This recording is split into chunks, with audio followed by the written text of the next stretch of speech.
আসসালামু আলাইকুম বোনেরা, কেমন আছেন? আশা করি ভালো আছেন। আলহামদুলিল্লাহ আমিও ভালো আছি। আজকে একটা ভিন্ন স্বাদের ভাজি করব, করলা দিয়ে গলদা চিংড়ি ঠ্যাং দিয়ে ভাজি করব আজকে। ভাজিটা করার জন্য করলা কেটে কুটে দিয়ে নিচ্ছি পরিষ্কার করে, ঠ্যাংগুলো কেটে কুটে পরিষ্কার করে দিয়ে নিচ্ছি, পেঁয়াজ কুচি করেছি, কাঁচামরিচ ফালি করে নিয়েছি, ধনিয়া পাতা কুচি করে নিয়েছি। কিভাবে রান্না করতেছি আপনাদের সাথে শেয়ার করতেছি। প্যানটা চুলায় বসিয়ে দিলাম, প্যানে তেল দিয়ে দিচ্ছি।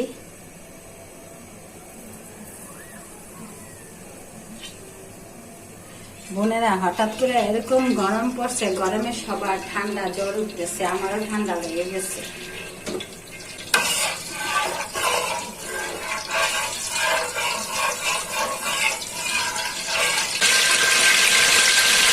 তেলটা গরম হয়ে গেছে, পেঁয়াজ দিয়ে তেল দিচ্ছি।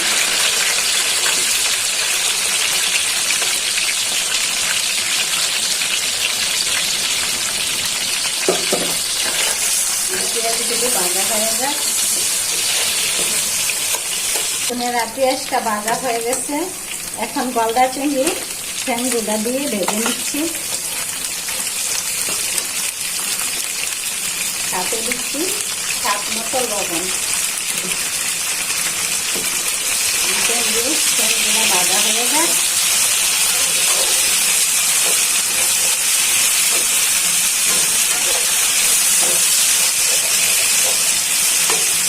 বোনেরা দেখুন ঠ্যাংগুলা কি সুন্দর পেঁয়াজ লাল টকটকে গেছে। এখানে হালকা একটু জিরে দিয়ে মশলাগুলো দিয়ে দিই।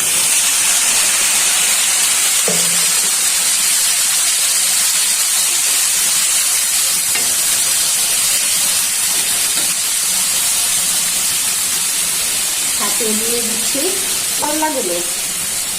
এখন একে একে মশলাগুলো দিয়ে দিব।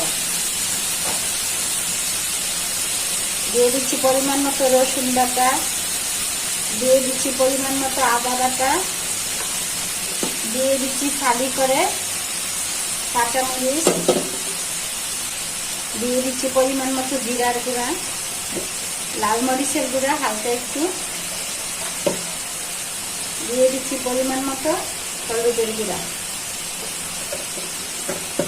করলাটা তো মাছ দিয়ে ভাজি করতেছি, তার জন্য আদাটা দিচ্ছি। আর এই রান্নাটা আদাটার সাথে দিলে অনেক টেস্ট হয়।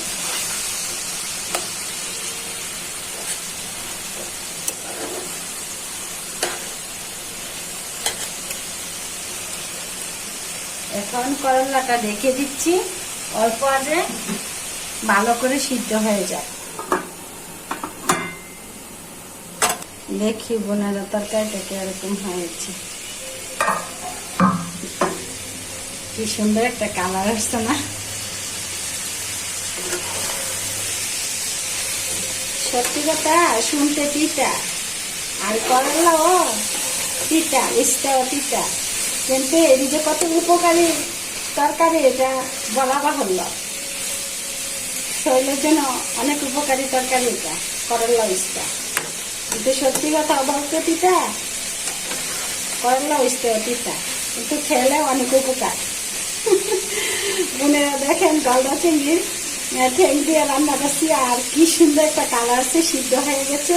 একটু চেপে দেখি কিরকম হয়েছে। দেখেন ভাজিটা সেই রকম লাগতেছে, ও অন্যরকম স্বাদ। তিতা জিনিস তো তিতা লাগবে, তারপরে এতটা তিতা লাগে না গলদা চিংড়ি দিয়া বা চিংড়ি টেঙ্গি দিয়ে রান্না করলে। এখন মনে করেন তরকারিটা ভাজিটা হয়ে গেছে, করলা ভাজিটা চিংড়ি ঠ্যাং দিয়ে রান্না করছি। আমি ধনিয়া পাতাগুলো ছিটিয়ে দিচ্ছি। তো বোনেরা ভালো থাকবেন, সুস্থ থাকবেন, আমার ভিডিওগুলো বেশি বেশি দেখবেন, লাইক করবেন, কমেন্ট করবেন। আল্লাহ হাফেজ।